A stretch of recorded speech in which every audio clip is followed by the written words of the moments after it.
Hello everyone, it's Amanda Woodward here. Welcome back to the Essential Property Podcast. Thanks for tuning in today. I want to talk about some very big news that came through this morning for landlords, property managers and anyone operating in the private rented sector, because it looks like the Renters' Rights Act 2025 will now fully come into force on the 1st of May 2026.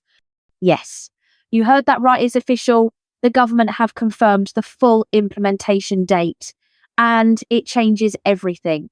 Now, I know as a landlord myself and as someone who manages HMOs, service rooms, and deals with the realities of property investment, every day it can feel like legislation after legislation is just piling up. But this one really marks a turning point.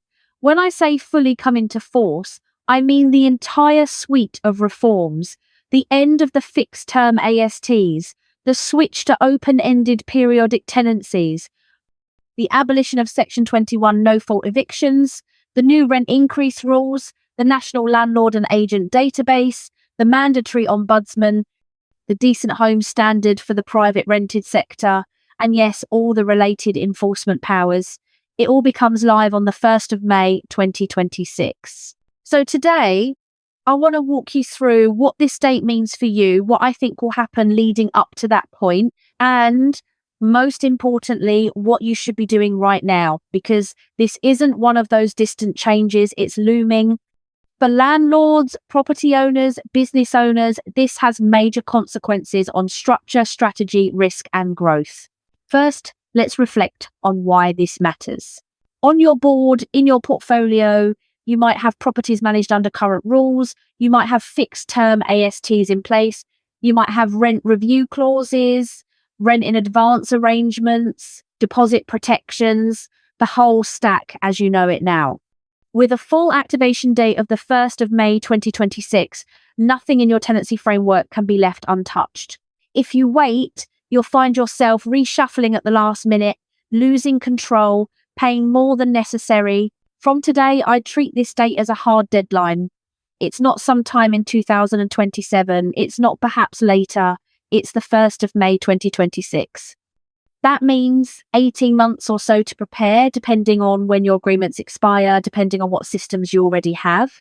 That time frame means you've got to get moving now. Let's go through specifically what must change. Your tenancy agreements, any fixed-term ASTs that begin after that date will be replaced by open-ended periodic tenancies. That means the way you serve notice, the way you review rent, the way you increase rent, the way you structure terms, all will change.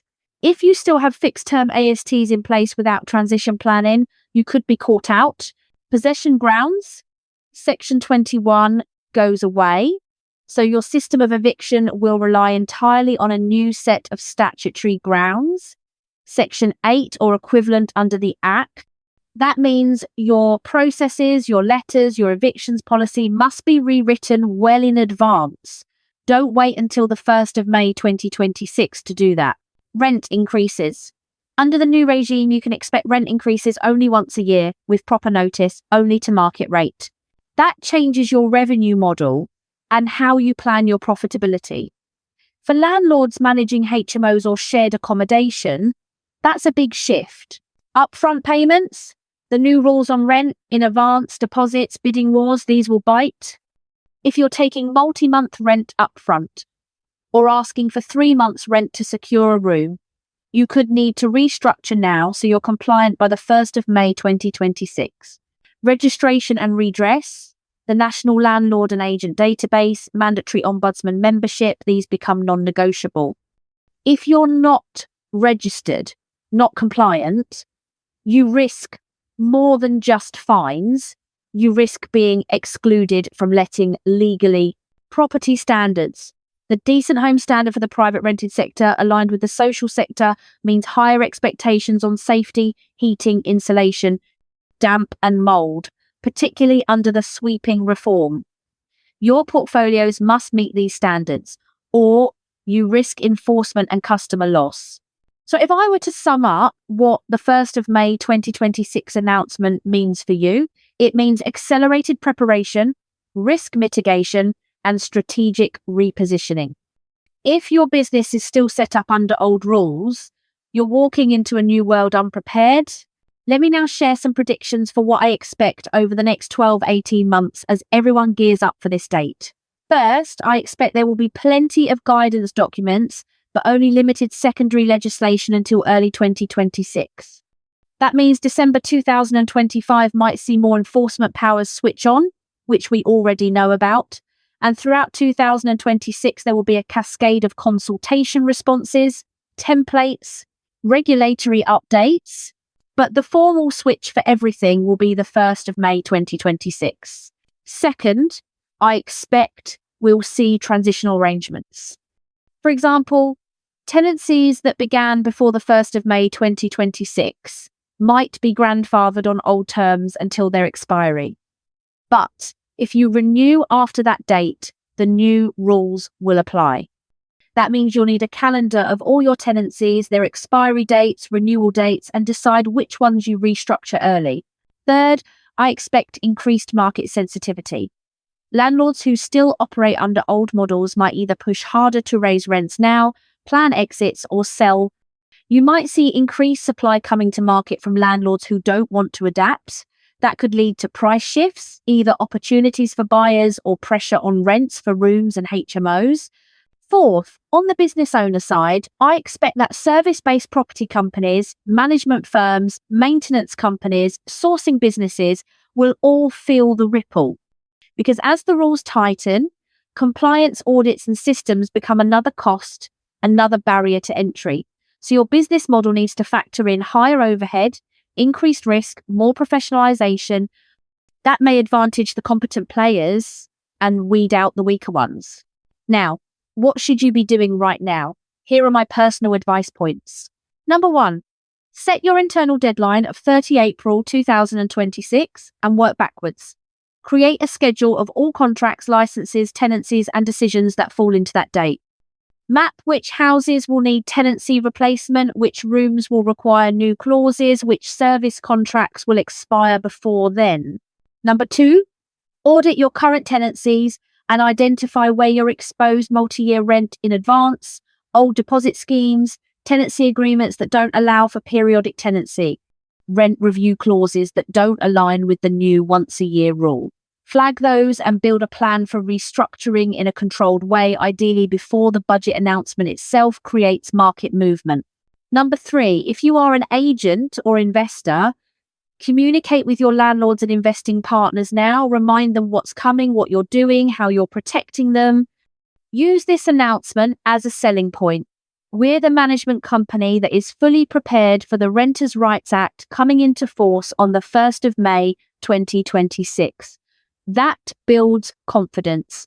Number 4, budget for higher compliance costs. Expect more inspections, more audits, more legal fees, more tenant service demands. If your operational cost base increases, either you absorb it in your fee structure or you plan how your margins will adjust. And finally, number 5, stay informed. October 2025 may be behind us, but 2026 is when the change hits.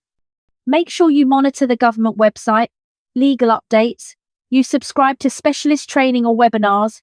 Be proactive, not reactive. Before I wrap up, I want to leave you with a candid reflection. I've been in the property business over a decade. I've seen landlords punished for regulatory ignorance. I've seen HMOs withdrawn because the environment becomes too challenging. I believe the intentions behind the Renters' Rights Act are reasonable. Tenants deserve good homes, fair treatment and transparency. But the reality for landlords and business owners is that we must absorb the compliance, the cost, the change. When the government announces a fixed go-live date like the 1st of May 2026, it tells me they're serious about enforcement, about resetting the sector, and they expect you to be ready. I also believe that this government's economic strategy so far is flawed. I'm not saying they don't face difficult decisions, of course they do, but relying on sweeping regulation and tax burdens without addressing growth, without incentivizing investment, without supporting landlords and business owners undermines supply, undermines confidence, and ultimately undermines tenants too. If we lose good landlords, we lose housing supply. Simple. So for our audience today, landlords, property owners, business operators, use this announcement as your trigger moment. Not later, now. Because the 1st of May 2026 won't wait. Your competition won't wait. Your accountants, your advisors, your teams, they'll need lead time. Thank you so much for listening to this episode of the Essential Property Podcast. I'm Amanda Woodward. If you found this helpful, please share it with another landlord, investor, or business owner who needs to hear this. Subscribe to the podcast so you don't miss next week's episode, where I'll unpack the first wave of budget changes and what they mean for your HMO portfolios. Until next time, take care of your properties, your tenants, your business, and your vision for the future. Stay informed, stay strategic, stay protected. Thanks for listening.